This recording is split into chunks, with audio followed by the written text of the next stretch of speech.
Kabanata 1061. Habang si Benjamin ay abala sa trabaho, kumain pa si Erisa ng ilang ubas, pagkatapos ay itinabi ang pinggan ng prutas. Nakasandal siya sa ulo ng kama at tinitingnan ang kanyang mga mensahe sa kanyang telepono nang bigla siyang makatanggap ng tawag mula sa isang hindi kilalang numero at walang pag-aalinlangan na tinanggihan ito. Nagulat siya nang muling tumawag ang tao pagkatapos niyang tanggihan ang tawag. Natigilan siya saglit bago ito sinagot. Hello, panimula niya ng patago. Isa, natigilan si Erisa nang marinig ang pamilyar na boses na nagmumula sa kabilang linya ng tawag. Nasaan ka ngayon, Isa? Pupunta ako para hanapin ka ngayon, sabi ni Regan. Sumibol ang mga labi ni Erisa sa isang pilit ng ngiti nang marinig ang boses ng isang mapagmahal na ama. Sa malamig na tono, tinanong niya, paano mo nakuha ang numero ko?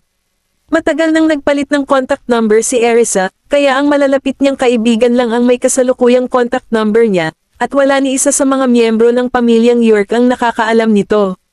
Gayunpaman, kahit papaano ay nalaman ni Regan ang tungkol dito. I got it from your colleague. You work at Graham Group, right? They gave it to me. Matiig ang paliwanag ni Regan. Saan ka tumutuloy ngayon, Isa? Pupuntahan kita, o baka pwede kang umuwi ngayong gabi at... Sa kabila ng palakaibigang tono ni Regan, walang emosyong ipinakita si Erisa. Siya ay isang makasarili na tao.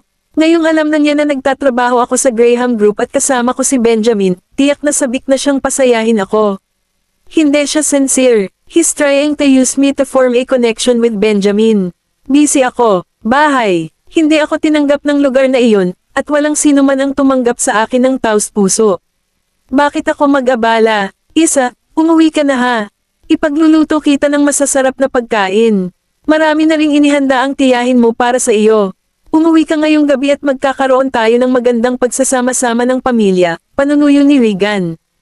Pamilya. Oh, pakiusap. Si Erisa ay nanatiling walang kibo.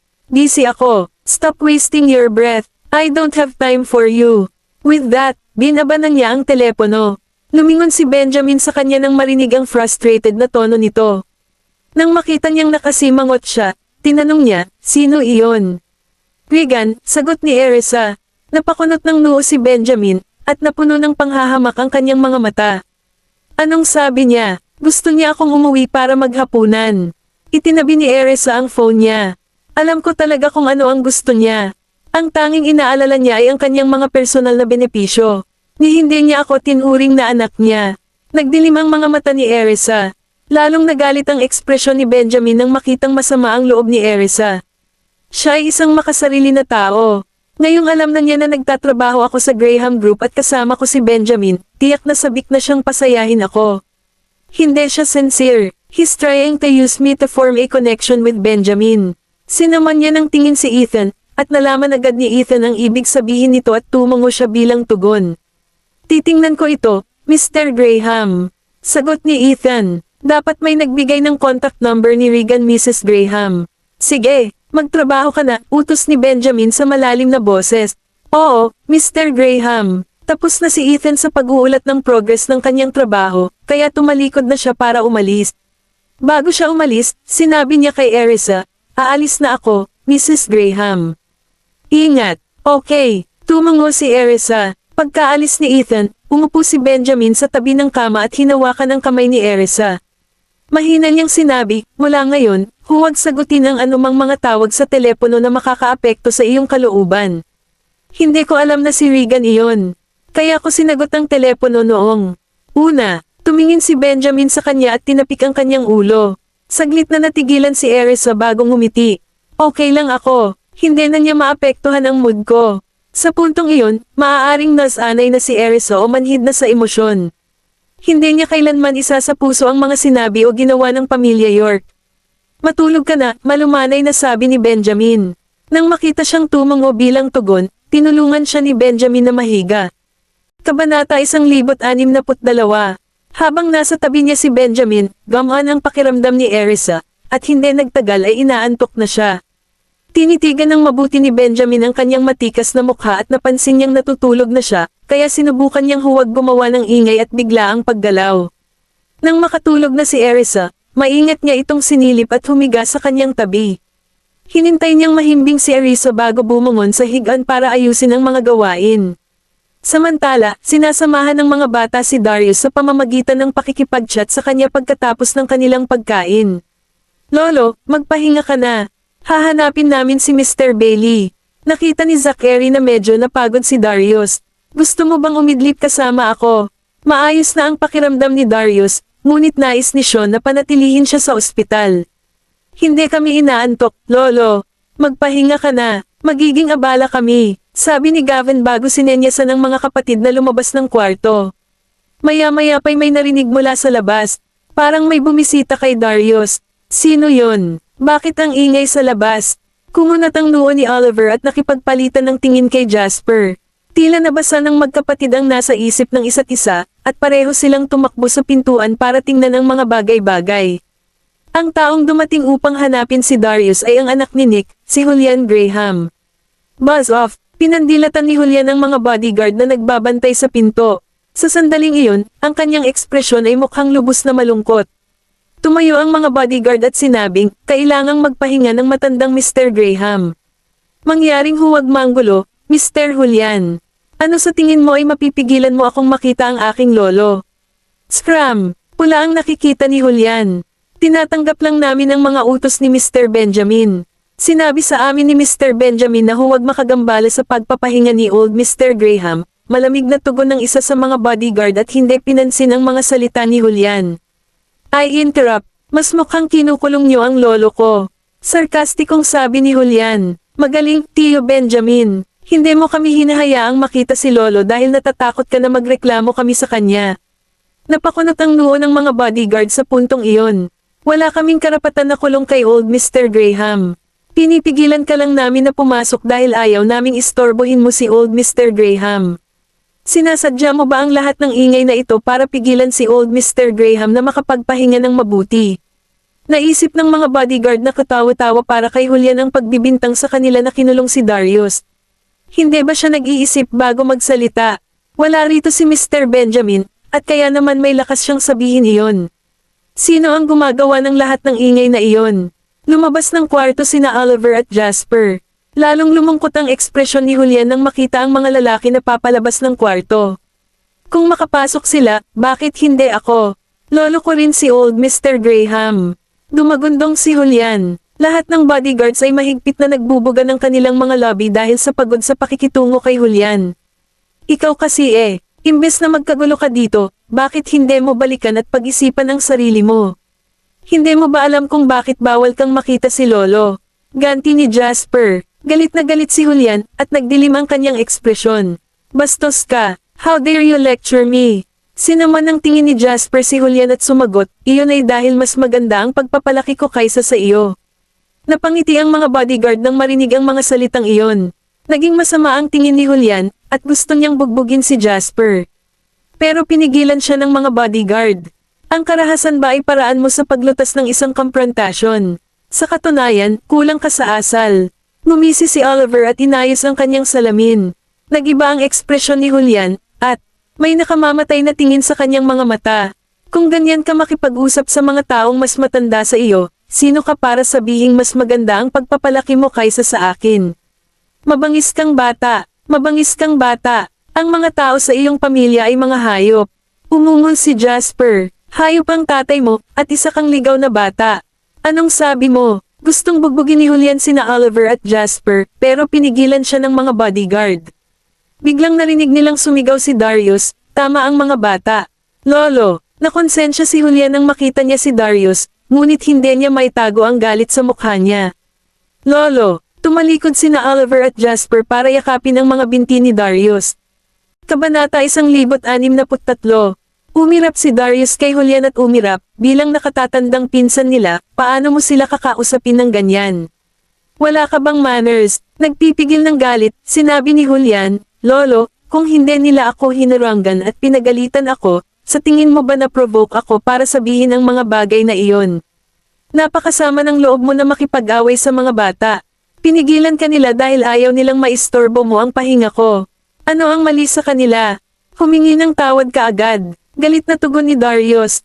Hindi makapaniwalang tinitigan siya ni Julian. Gusto mo humingi ako ng tawad sa kanila. Bakit ako pa ang hihingi ng tawad sa kanila gayong ang mga bastos na ito ang nagsasalita ng walang pakundangan? Paumanhin. Malakas na ungol ni Darius, ang mukha niya kasing itim ng kulog. Natigilan si Julian, namumao sa kanya ang galit.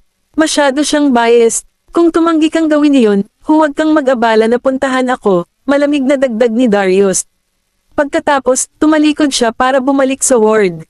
Lolo, gulat na tawag ni Julian. Nang makita niyang hindi siya pinansin ni Darius, ibinaba niya ang sama ng loob, pagkatapos ay humingi ng tawad sa kanya. Jasper at Oliver sa malamig na boses. Pasensya na, naiinis na napatingin sa kanya ang dalawang lalaki at inikat ang mga mata. Hindi man lang siya sincere.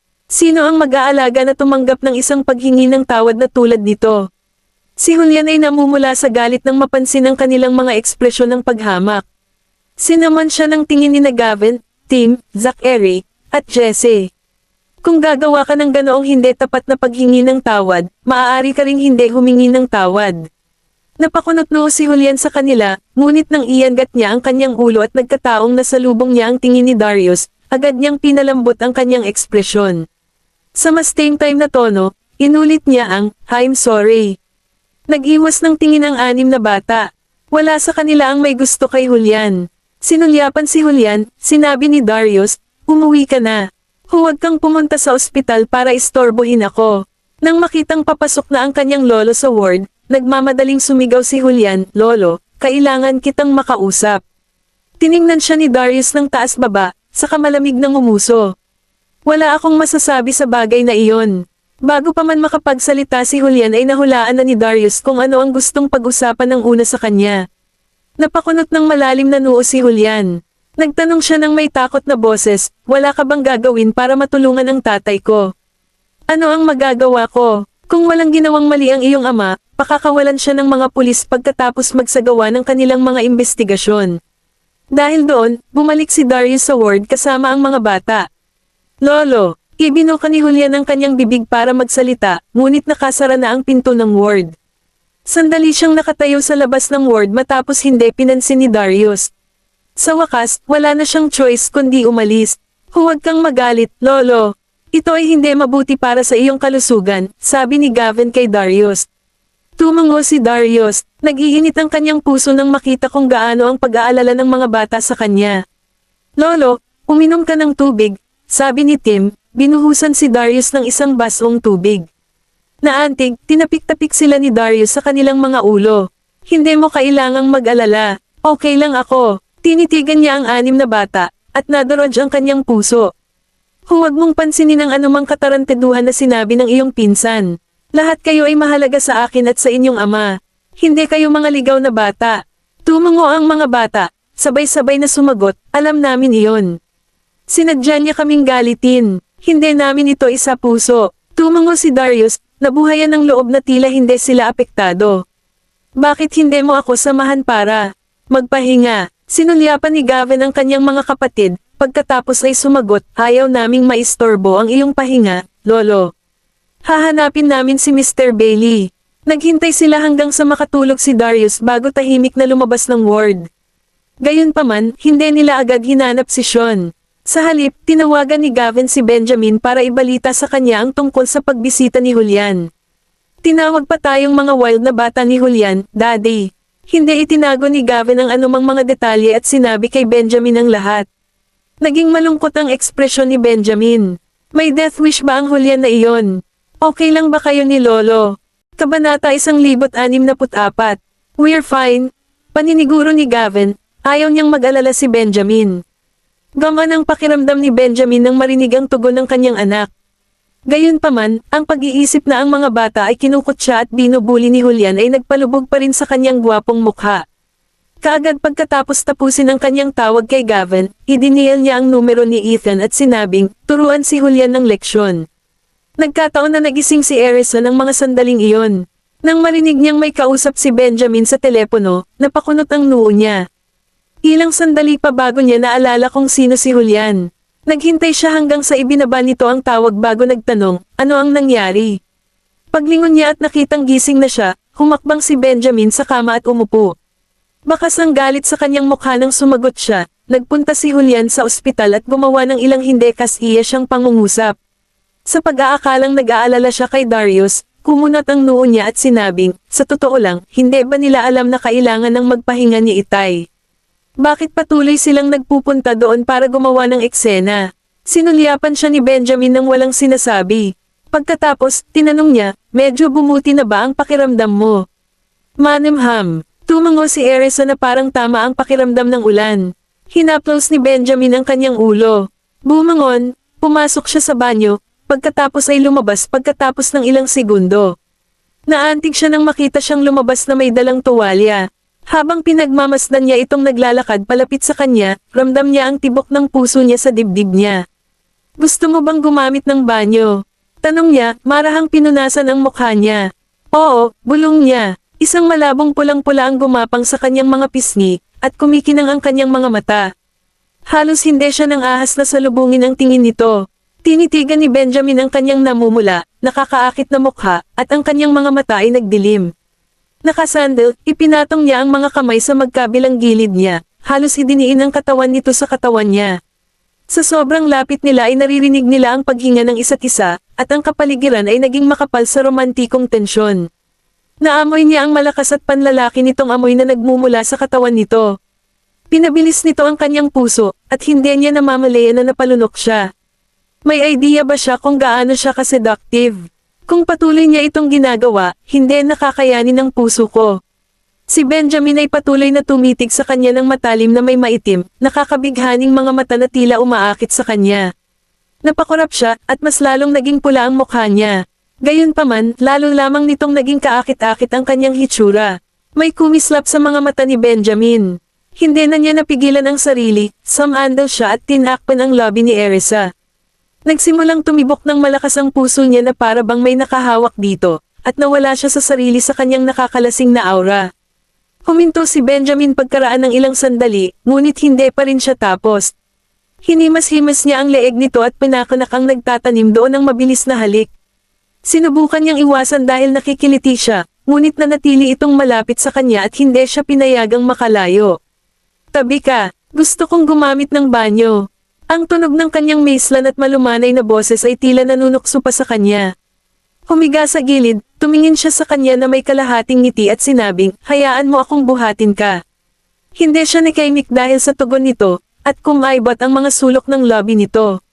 Gusto kong sumakay ng mag-isa, pero ang mga halik niya ay nagpapahina sa aking mga binti kaya wala na akong lakas para umupo.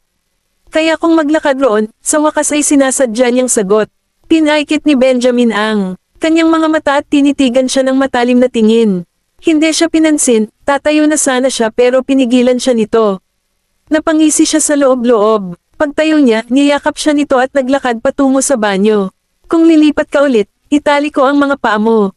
Nakahiga pa rin habang nakayakap sa kanya, sumagot siya, hindi ako gumagalaw.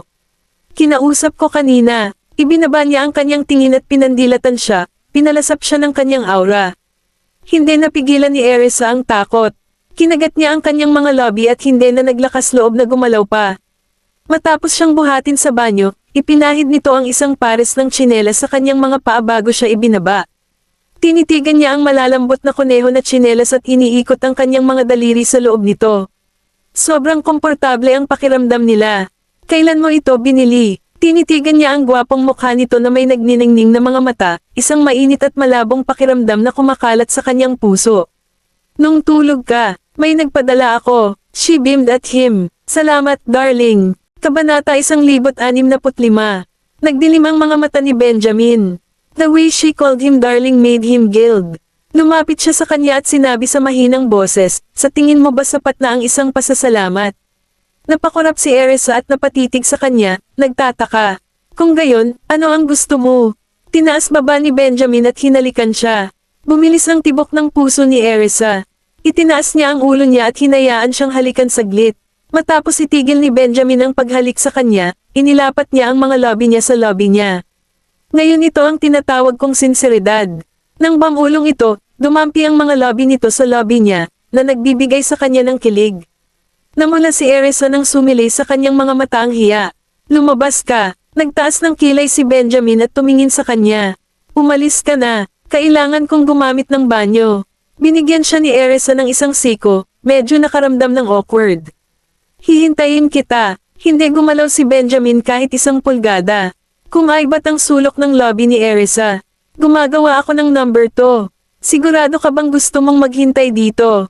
Tumingin sa kanya si Benjamin saglit bago tumalikod para umalis. Tawagan mo ako kapag tapos ka na.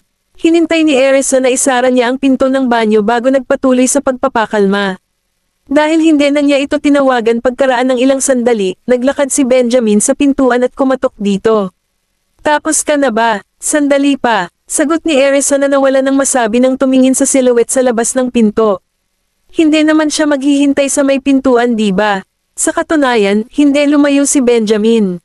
Nakatayo lang siya sa pintuan at nakikinig ng mabuti sa galaw sa loob. Alam ni Erisa na hindi siya dapat magtagal sa banyo kaya dali-dali niyang inayos ang kanyang gamit at nag-flush ng toilet bago tinawag si Benjamin para pumasok. Benjamin, tapos na ako. Pagbukas ng pinto, nakita siya ni Benjamin na nakaupo sa banyo at pumasok sa loob. Naging masunurin ka. Ang pang-aasar niyang sinabi ay nagpakibot sa gilid ng lobby niya. She retorted, ayokong mapag-alitan. Nakangiting yumuko si Benjamin para buhatin siya at tumalikod para lumabas ng banyo. Tinitigan siya nito ng mariin at nagtanong, pinagalitan ba kita? Ngumuso si Erisa at napakagat lobby. Hindi mo lang ako pinagalitan, pinagbantaan mo pa ako. Humalaklak si Benjamin. Naglalakad papunta sa kama na nakayakap sa kanya, pagkatapos ay dahan-dahan niya itong inihiga sa kama. Manatili sa ilalim ng kumot. Hinailan niya ang kumot sa ibabaw niya at ikinulong siya. Nang makitang nag-aalala siya para sa kanya, malumanay na sinabi ni Erisa, mas mabuti na ako ngayon. Huwag ka nang magpakatanga. Sinulyapan siya ni Benjamin na may tiyak na emosyon sa kanyang mga mata. Nakakainis ka ba kapag nakahiga ka? Nang makita siya, binigyan siya ni Erisa ng isang nakakatakot na ngiti. Oo, medyo hindi komportable ang paghiga ng masyadong mahaba. Hinaplos ni Benjamin ang kanyang ulo at hinikayat sa mahinang boses, tiyak na mahirap para sa iyo, ngunit dapat ka pa ring humiga ngayon. Iuuwi kita kung makikita mo sa iyong check-up bukas na okay ka na. Tumango si Erisa, biglang naalala na isasagawa ang paglilitis kinabukasan, tumingin siya kay Benjamin at mamulong, tungkol sa paglilitis bukas. Pinutol siya ni Benjamin sa halip na nangingibabaw, huwag kang pumunta doon bukas. Napakagatlabi si Erisa, siya ay nagplano noong una. Gayunpaman, dahil nalaman niyang buntis siya, hindi niya maaaring ilagay sa panganib ang kanyang sanggol. Hindi ako kukuha ng anumang pagkakataon. Tumingin siya kay Benjamin, hindi ka rin ba pupunta? Kailangan kitang makasama. Nag-alala si Benjamin sa kanya ng higit pa sa paglilitis. Pagsalubong sa kanyang mga mata na puno ng pag-aalala, naramdaman ni Erisa ang paggalaw. Hindi mo ako kailangang samahan. Dapat kang pumunta sa paglilitis. Hinawakan ni Benjamin ang kamay niya. Hindi mahalaga kung pupunta tayo o hindi. Kumpiyansa si Jonathan na manalo. Imposible para sa pamilya Adams na paalang sala si Dana. Magpahinga ka lang. Huwag kang mag-alala tungkol sa pagsubok bukas, pag-alo ni Benjamin sa kanya. Nang makitang nakapagdesisyon na siya, tumango si Erisa. Sige, hinawakan ni Benjamin ang kanyang ulo at tiniyak sa kanya, hindi kailanman natalo si Jonathan sa korte. Kung wala siyang kumpiyansa na manalo, hindi ko sana ipinagkatiwala sa kanya ang demanda. Kabanata 1066. Tumango si Erisa, gamaan ang pakiramdam. Sige, ituloy mo na ang trabaho mo. Okay lang ako mag-isa. Hinaplos ni Benjamin ang kanyang ulo, bumangon, at naglagay ng finger food sa bedside table. Kumain ka kung nagugutom ka. Okay, nakangiting tumango si Erisa. Ituloy mo lang ang trabaho mo. Huwag kang mag-alala sa akin. Saglit siyang tinitigan ni Benjamin bago tumalikod na umupo sa gilid para harapin ang trabaho. Kinuha ni Erisa ang phone niya at tinignan ang balita. Nang makakita siya ng pamilyar na pangalan, nanlaki ang mga mata niya. Isang headline ng balita ang nabasa, tila dinala ni Julian Graham ang isang sikat na celebrity sa ospital ng hating gabi para sa pagpapalaglag. Gulat na napatingin si Erisa kay Benjamin. Kagagawan kaya ito ni Benjamin? Anong mali? Tumangala si Benjamin at nakita niyang natulala siya. Ikaw ba ang nasa likod ng iskandalo ni Julian? Tanong ni Erisa sa mahinang boses habang nakatingala sa kanya. Namilog ang mga mata ni Benjamin. Malamang ito ang ginagawa ni Ethan. Oo, binasa muli ni Erisa ang balita sa kanyang telepono. Napuno ng mga batikos ang comment section ng balita. Pinagalitan ng netizen si Julian, tinatawag siyang cold-blooded jerk. Ang ilang mga netizens ay dinala pa si Nick, na nagdulot ng mas maraming pagtuligsa. Bagamat hindi ito gaanong nakaapekto kay Julian, sapat na iyon para magalit sila dahil bumagsak ang mga stock ng mga nakalistang kumpanya ni Nick. Saglit itong tiningnan ni Erisa bago niligpit ang kanyang phone. Pagkatapos ay kinuha niya ang plato ng finger food at kumain ng ilang piraso. Agad namang lumapit si Sean. Erisa, nandito ako para tingnan ka. Napakamot ng ulo si Erisa. Salamat. Tumingin siya sa likod ni Sean ngunit hindi niya nakita ang mga bata. Alam kung ano ang iniisip niya, nakangiting sinabi ni Sean, si Gavin at ang iba ay walang ideya na nandito ako. Ayaw ni Benjamin na lumapit ang mga bata at guluhin si Erisa, kaya kinailangan ni Sean na pumunta ng hindi sinasabi sa kanila. Oh, nakikita ko, binigyan siya ni Erisa ng isang nakakahiyang ngiti. Lumapit si Benjamin at sinabi kay Sean, bilasan mo at suriin mo na siya. Binuksan ni Sean ang medical box, kinuha ang diagnostic tools, at sinuri si Erisa. Makalipas ang kalahating oras, inanunsyo ni Sean, magaling na si Erisa. Makakatanggap siya ng isa pang pagbubuhos sa gabi. Pupunta ako bukas para sa isa pang check-up. Kung walang seryoso, maaari siyang umuwi at magpagaling. Sa pakiramdam na mas magaan ang pakiramdam, hinimas ni Erisa ang kanyang tiyan at sinabing, "Salamat, Mr. Bailey." Hindi na kailangang tumayo sa seremonya, Erisa. Tandaan na regular na inumin ang mga labor suppressant na inireseta ko, paalala ni Sean. Kanina ko pa siya binabantayan. Napatingin si Benjamin kay Sean. Okay lang ba talaga siya at ang bata? Oo, basta nakapahinga siya ng maayos. Nang makitang nag-aalala siya, idinagdag ni Sean, siguraduhin mo lang na hindi matrigger si Erisa. Alagaan siyang mabuti. Ang mga buntis na babae ang pinaka-sensitive sa panahong ito. Ang pinakamahalagang bagay ay mapasaya siya. Iniisip ito ni Benjamin na seryoso ang mukha at tumungo. May iba pa bang dapat pansinin? Well, in terms of diet, make sure na bagay sa buntis. Mag-ingat ka lang. Ayan, sinimulan ni Sean na ipak ang kanyang medical box. Bigyan mo ako ng listahan ng dapat kainin ng isang buntis, at italo kung ano ang hindi niya makakain, pakiusap ni Benjamin. Kumaibat ang sulok ng lobby ni Sean. Nang makita kung gaano kaingat si Benjamin, wala siyang ibang pagpipilian kundi ang pumayag sa kanyang kahilingan. Sige, ipapasa ko kay Edwin ang listahan pagtapos ko para mapansin niya. Bilasan mo, mataimtim na paalala ni Benjamin. Amused, Sean put the medical box aside. Aayusin ko na, okay. May papel at panulat doon. Iminuwestre siya ni Benjamin patungo sa sopa. Hindi nakaimik si Sean. Tuwang-tuwa silang tiningnan ni Erisa at sinabing, Benjamin, pasensya na. Wala namang pagkakaiba kung isusulat niya ito mamaya, di ba? Exactly. Erisa is so considerate. I'll get to it after drinking water. Nagbiro si Sean tungkol dito at nagbuhos ng isang basong tubig. Sinaman siya ng tingin ni Benjamin at saka lumapit para hilahin ng maayos ang kumot sa ibabaw ni Erisa. Kabanata 1067. Dahil sa panggigipit ni Benjamin, walang nagawa si Sean kundi ang mabilisang isulat ang listahan ng masusustansyang pagkain para sa mga buntis. Nang matapos siya sa listahan, dinala ni Edwin ang hapunan. Edwin, hawakan mo ang listahang ito. Ang dieta ni Erisa ang ibabase dito. Ipinasa ni Sean ang listahan kay Edwin, ngunit kinuha ito ni Benjamin. Hayaan mo akong makita. Tumingin si Benjamin sa listahan na may seryosong ekspresyon. Kumaibat ang sulok ng lobby ni Sean. Tinukso niya, naiintindihan mo ba si Ivy? Sinaman siya ng tingin ni Benjamin, dahilan para ipatikom niya kaagad ang kanyang bibig at kinurot ang kanyang ilong. Binigay ni Benjamin ang listahan kay Edwin pagkatapos basahin at itinuro, sundan mo lang ang listahang ito.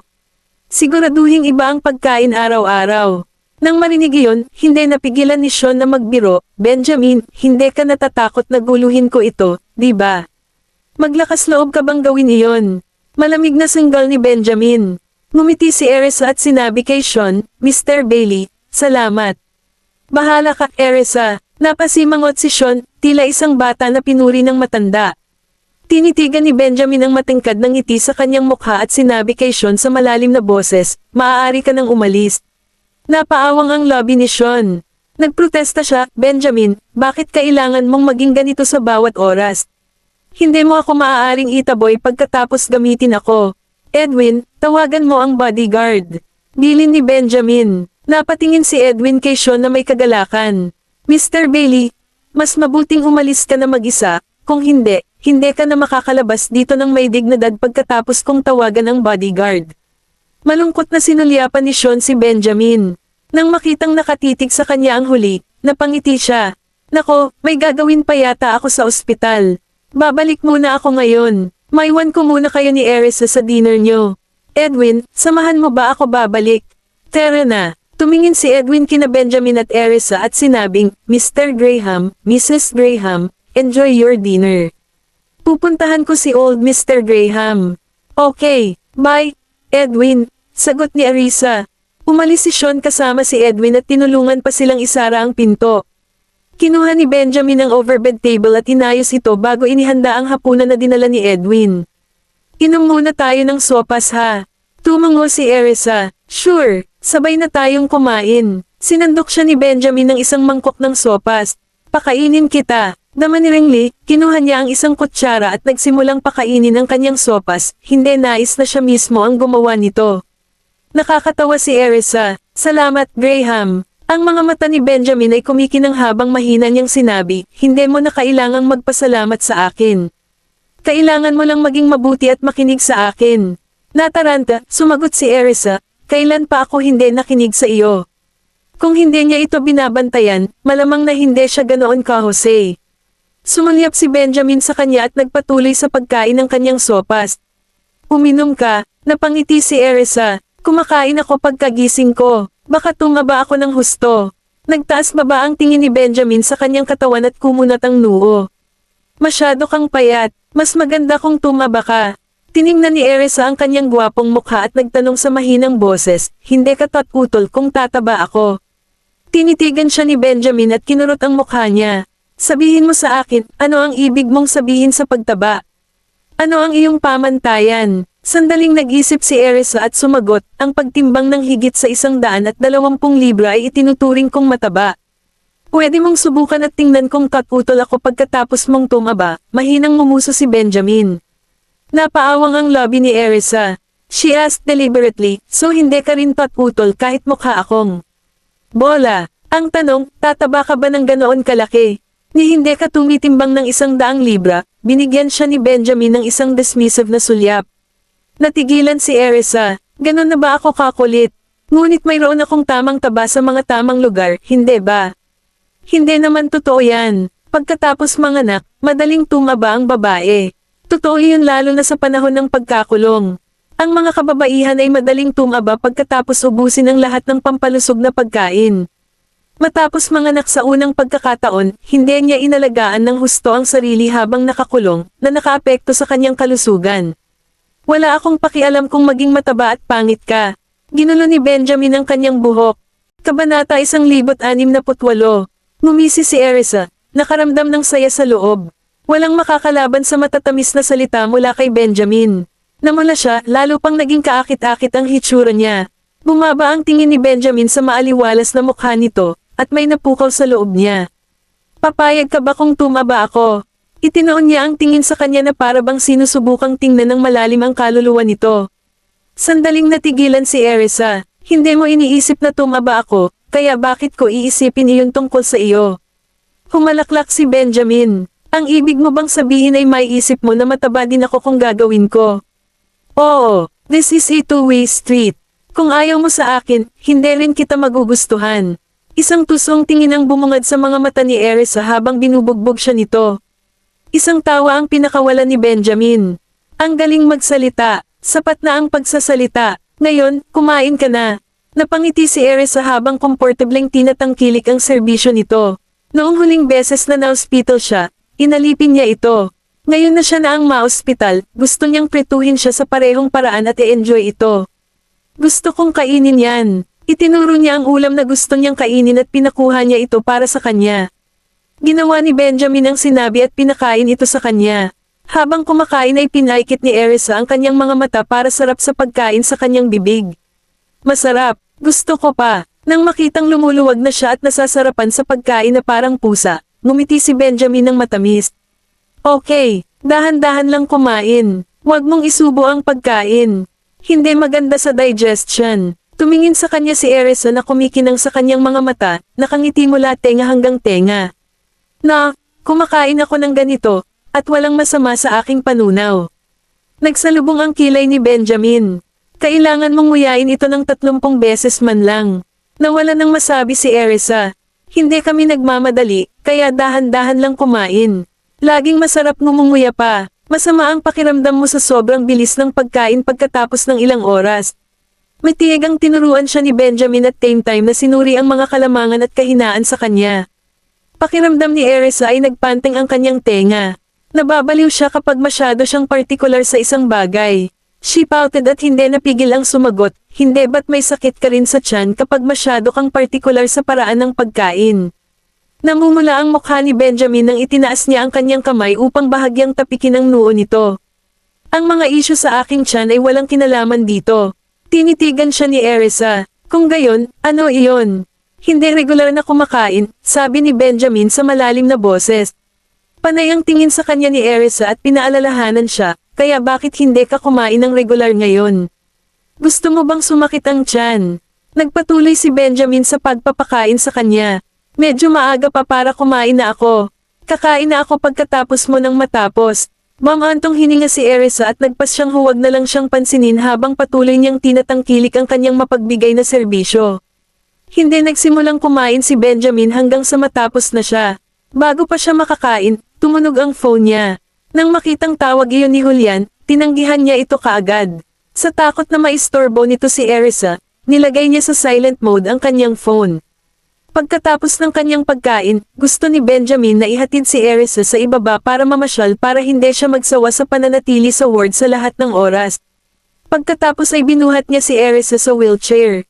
Nanatili siyang tahimik. Kung hindi, hindi siya papayagan ni Benjamin na lumabas. Salamat, darling. Lumingon siya at tumingin kay Benjamin na kumikinang ang mga mata.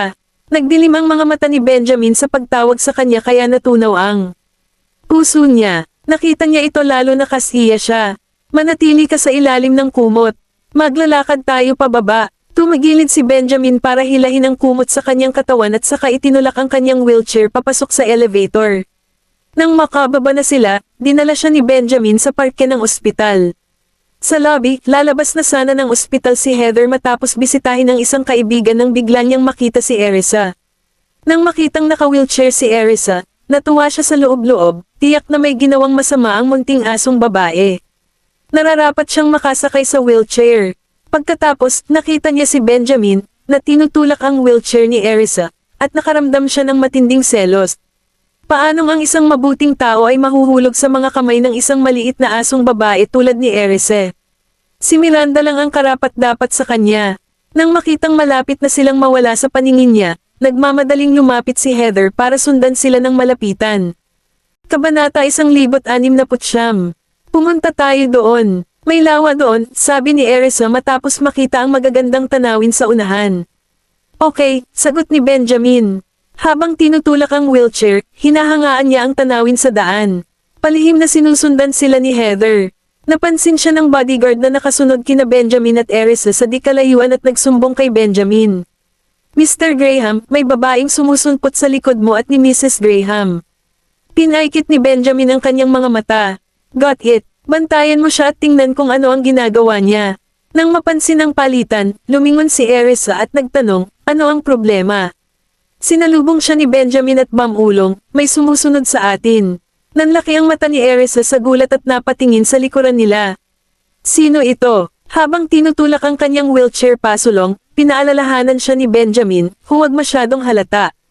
Pinagmasdan ni Erisa ang paligid sa likuran niya at ilang sandali pa ay nakita niya si Heather.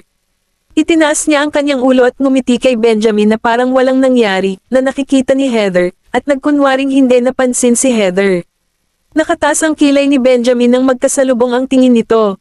Nakita mo ba, pagsalubong sa mga mata ng matalinong lalaki, tumawa si Erisa. Ako, si Heather Lane. Kumunat ang noo ni Benjamin na hindi pamilyar sa kanya ang pangalan nito. Hindi niya alam kung sino iyon. Kilala mo siya. Tumango si Erisa at sumagot sa malamig na boses, siya ang asawa ni Regan. Nang marinig iyon, alam ni Benjamin ang gagawin. Kumunat ang noo niya at sinabi sa matigas na boses, hayaan mo akong kunin ang mga tauhan ko para itaboy siya. Ayaw ni Benjamin na lumitaw sa harapan niya ang sinumang makakaapekto sa mood ni Erisa. Not now, pinigilan siya ni Erisa na may ningning sa mga mata. Tinitigan siya ni Benjamin, hindi alam kung ano ang ginagawa niya. Ang ganitong uri ng tao ay makakaapekto sa iyong kalooban. Nang makitang nag-aalala siya sa kanya, ngumiti si Erisa at kumalma, okay lang. Diretso na agad, hayaan mo lang siyang lumapit. Gusto kong makita kung ano ang gusto niya. Nagsalubong ang kilay ni Benjamin. Sigurado ka, tinapik siya ni Erisa sa likod ng kamay. I have you. No. If anything happen, you'll protect me. Tsaka, Heather will definitely not dare to do something extreme in front of you. Sigurado siyang napunta sina Regan at Miranda sa Graham Group at malamang nalaman ni Heather ang pagkakakilanlan ni Benjamin. Kung hindi alam ni Heather kung sino si Benjamin, susugod sana siya para turuan ng leksyon si Erisa nang mabangga niya sila. Hindi na niya kailangang sundan sila ng palihim. Alam ni Erisa na tiyak na nagtitimpi si Heather dahil kay Benjamin. Dahil sa pagkakakilanlan ni Benjamin, gugustuhin lang ni Heather na paboran siya at hindi ako pag-alitan sa harap niya. Nang makita kung gaano tiwala si Erisa, itinulak ni Benjamin ang kanyang wheelchair sa gilid at naupo. Ay pangako mo sa akin na hindi ka magiging emosyonal mamaya.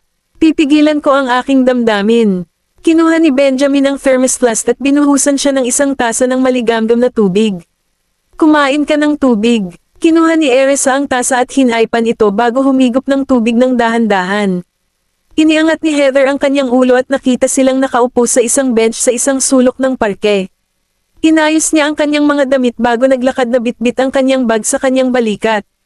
Anong nangyari sa'yo, Isa? Lumapit si Heather sa kanila at tinitigan si Erisa habang nagsasalita sa tono ng pag-aalala at pag-aalala. Baka isipin ng mga hindi nakakakilala sa kanya na talagang nag-aalala siya kay Erisa. Nanatiling kalmado si Erisa at uminom ng tubig bago tumingin kay Heather. Well, nasa ospital ako. Ano pa sa tingin mo ang nangyari? Sa pagtingin sa kanya, say, Heather, nakumbinsido na si Erisa ay may malubhang sakit, ay nakaramdam ng saya sa loob, ngunit hindi niya ito ipinakita sa kanyang mukha. Nako, kawawa kong anak, bakit hindi mo sinabi sa amin kung kailan ka may sakit? Kung alam ito ng tatay mo, mag-aalala siyang may sakit. Hindi katakatakang tumanggi kang umuwi para sa hapunan ngayon. May sakit ka pala. Kabanata 170. Tumingin si Erisa kay Heather at nginisyon sa kanyang puso, kung gaano kabongga. Mabuti na ba ang pakiramdam mo ngayon, Isa? Tiningnan siya ni Heather mula itaas at pababa, na nagkukunwaring nagmamalasakit sa kanya. Hindi pinansin ang tanong niya, nagtanong si Erisa, ano ba talaga ang gusto mong sabihin? Natigilan si Heather saglit, concern lang ako sa'yo, tatawagan ko ang papa mo at sasabihin ko sa kanya ang tungkol dito. Malamig na bamantong hininga si Erisa, hindi makapaniwala sa sinabi niya. Tumingin si Heather kay Erisa at saka kay Benjamin. Isa, nabalitaan ko sa ate mo na kasal ka na. Asawa mo ba ito? Habang tinitignan ni Heather si Benjamin, lalo siyang nagseselos. Ang gayong natatanging tao ay dapat na pag-aari ng aking anak na babae. Namilog ang mga mata ni Erisa. Ipinapakita ang iyong tunay na intensyon ngayon, ha? Oo, siya nga. Anong problema? Nagningning ang mga mata ni Heather habang nakangiting nakatingin kay Benjamin. Isa, hindi mo ba siya ipapakilala? Hindi ko pa alam ang pangalan niya. Hindi mo na siya kailangang kilalanin. Bulalas ni Erisa, kumunat ang noo ni Heather. Pagkatapos ay tumingin siya kay Benjamin nang nakangiti at sinubukang kunin ang mabuting panig nito. Nice to meet you. Ako ang madrasta ni Isa. Ano ang pangalan mo? Tiningnan siya ni Benjamin ng masama. What the heck? What makes you think you deserve to know my name? Dahil sa panunuyan ni Benjamin, nabigla at napahiya si Heather, ngunit hindi siya naglakas loob na manligaw sa kanya. Natutuwa si Erisa na sa wakas ay nasa ganoong sitwasyon si Heather. Well, you and Isa are married. So that makes you as relatives, di ba? Kung alam ko ang pangalan mo, mas madali para sa akin na tawagan ka sa hinaharap. Hindi siya pinansin ni Benjamin. Honey, punta tayo dyan. Tumango si Erisa dahil alam niyang sinusubukan lang ni Heather na makuha ang magandang panig ni Benjamin at wala siyang mahalagang sasabihin. Hindi siya mapakali sa pakikitungo sa kanya. Tumagilid si Benjamin at hinayla ang kumot sa mga binti ni Erisa bago siya hinayla palayo. Hoy, kayong dalawa. Nagngalit ang mga ngipin ni Heather, na hindi pinansin. Sinaman niya ng tingin si Erisa na nasa wheelchair. Kasalanan ni Erisa ang lahat. Siguradong binastos niya kami sa harap ni Benjamin.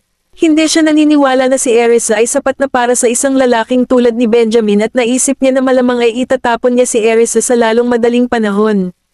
Ang posibilidad na iyon ay nagdulot ng isang nakakalokong ngiti sa mukha ni Heather. Hindi na siya makapaghintay na makitang maghiwalay sina Erisa at Benjamin.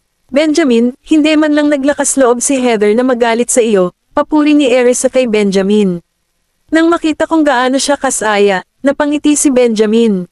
Hindi na kailangang magpakita ng paggalang sa mga taong tulad niya. Pakitunguhan mo lang sila gayon pa man ito ay nakalulugod sa amin. Nag-thumbs up si Erisa sa kanya. Matalino, masaya ngayon. Tumabi sa kanya si Benjamin. Agad siyang napalibutan ng pamilyar na amoy ng katawan nito, dahilan para bumilis ang tibok ng puso niya. Siyempre, tinapik ni Benjamin ang kanyang ilong ng buong pagmamahal na nagpapintig ng kanyang puso at namula ang kanyang mga pisngi. Sa isang nagniningas na tingin, tinitigan ni Benjamin ang magandang mukha nito at yumuko para halikan siya. Naramdaman ni Erisa ang pag-init ng mga pisngi niya habang tinutulak siya palayo. Anong ginagawa mo? Maraming tao dito. Tumingin siya sa paligid. Tinukso ni Benjamin, ano ang kinatatakutan mo? Natigilan si Erisa. Hindi pa umaalis ang babaeng yon. Kapag nakita niya tayong naghahalikan, siguradong magagalit siya, paalala ni Benjamin bago yumuko para muling halikan siya. Nakita ni Erisa si Heather na nagtatago. Sa gilid at pinagmamasdan sila. Mukhang galit ang huli ngunit wala siyang magawa sa kanila. Napangiti si Erisa at nahihiyang tumingin sa lalaki. Tinatanggap ko ang dahilan na ito. Saglit na tumitig si Benjamin sa kanyang mga mata. Inikot-ikot siya, bumalik siya sa ospital.